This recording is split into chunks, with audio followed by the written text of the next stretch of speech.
the forest friends roam. Lily was known for her wild imagination and a spirit that was hard to contain. She loved to explore, climb trees, and build castles out of blankets and chairs. But sometimes, Lily's wildness got her into trouble.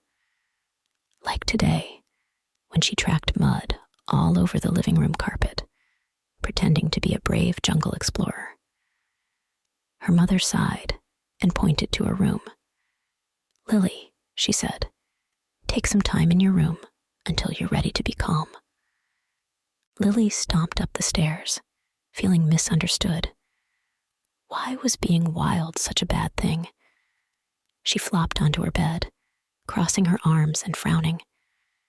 But as she lay there, staring at the walls, something began to change. The room started to feel different. The air became thick with the scent of fresh earth and wildflowers. She sat up, eyes wide, as tiny green vines began to creep up the walls. Soft moss spread across her floor, and the hum of crickets and frogs filled the air.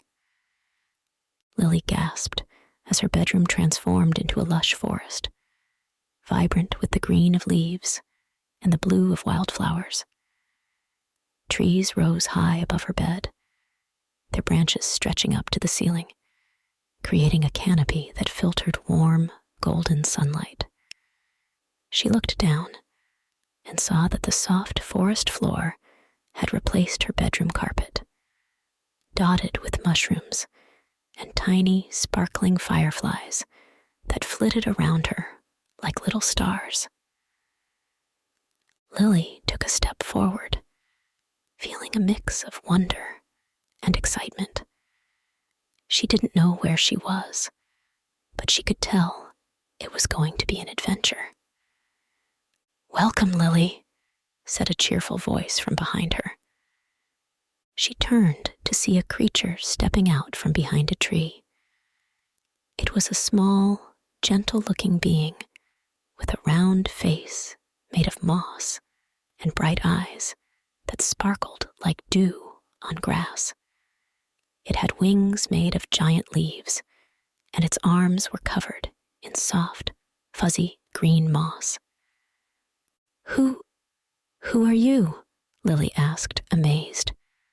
"I'm Mossy," the creature replied with a grin, bowing slightly. "We're the forest friends, and we've been waiting for you. Come, come, we have much to show you." From behind Mossy, more creatures appeared. There was Pebble, a sturdy little creature whose skin was rough like stone, but speckled with bits of colored minerals that shimmered in the light. Next was Fern, who had long, elegant fronds for hair that swayed with every step, and Puddle, a bubbly creature made entirely of water who shimmered as he bounced along. Each forest friend had its own unique look and charm, and they all looked at Lily with friendly, curious eyes. Lily's heart filled with excitement. "What are we waiting for?" she laughed. "Let's explore." The forest friends cheered and took her by the hand, leading her deeper into the forest. They showed her sparkling streams that wound through the trees, with water so clear that she could see every colorful pebble at the bottom. She dipped her fingers in, feeling the coolness on her skin, and watched as Puddle splashed playfully through the water, sending droplets into the air like diamonds in the sunlight. They led her to an open meadow where flowers grew tall and wild. Mossy handed her a crown woven from soft green leaves and wildflowers. "For you, our forest queen," he declared with a bow. Lily giggled as she put it on, feeling proud and happy. The forest friends lifted her onto a throne made of twisted branches, soft moss, and vibrant flowers. They danced around her, chanting, "Long live the forest queen! Long live the forest queen!"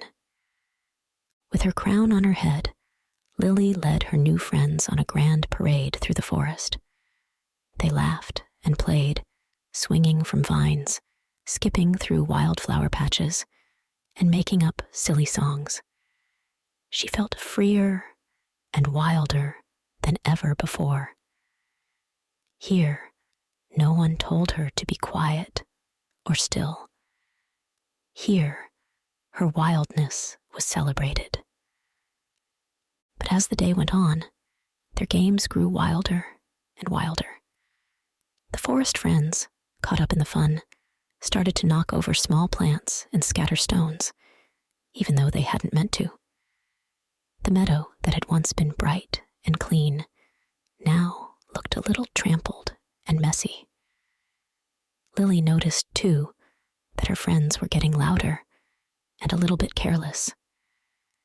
"Wait," she called out, trying to slow everyone down. But her friends were lost in the excitement, and her voice was swallowed by their laughter and cheers. Suddenly, Lily felt a pang of worry. The forest was beautiful, but she could see it needed care. She wanted her friends to calm down, to listen. But how could she make them hear her? Taking a deep breath, Lily climbed onto her throne and clapped her hands. "Friends," she called out, as loudly as she could. "It's time to rest." The forest friends paused, looking at her with wide, curious eyes. Lily smiled and waved them over to her, patting the soft moss beside her. "Let's be calm together, like the forest at dusk," she said.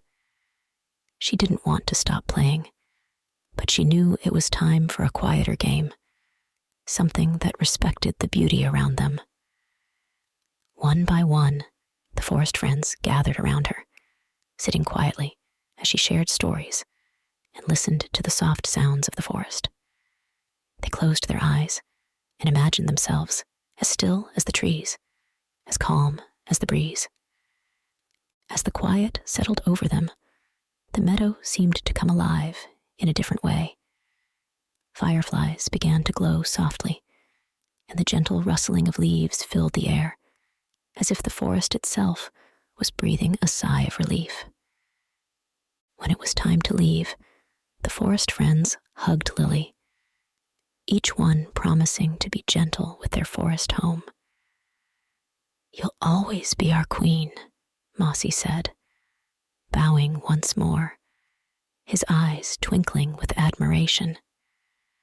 "Come back whenever you like."